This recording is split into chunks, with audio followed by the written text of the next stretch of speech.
તમે હવે આ દેશની ખૂબ મોટું આ દેશના કરોડો લોકોની આશા હવે તમારા પર જ છે।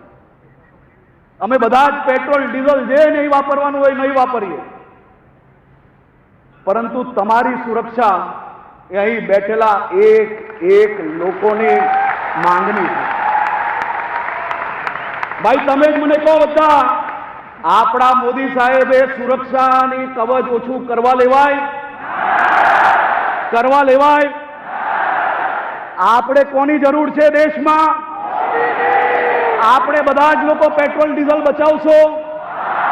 અને સાહેબ તમારો પ્રેમ અને તમારા ઉપર આ સૌ લોકોને કેવો વિશ્વાસ કે આજે ભર બપોરે મોદી સાહેબે એમ કીધું કે પેટ્રોલ ડીઝલ બચાવવાનું, 5 જ દિવસમાં ગુજરાતની મેટ્રોમાં અમદાવાદમાં આંકડાઓ વધી ગયા, ગુજરાતની એસટી બસોમાં આંકડા વધી ગયા, સાયકલની દુકાનો પર સાયકલો વધારે વેચાવા માંડી, અને આજે બપોરે મોદી સાહેબના સ્વાગત માટે 18 જેટલા ગ્રુપો પદયાત્રામાં આવ્યા અને હજારો લોકો સાયકલ યાત્રા થકી આ ઇન્ડોર સ્ટેડિયમ સુધી પહોંચ્યા।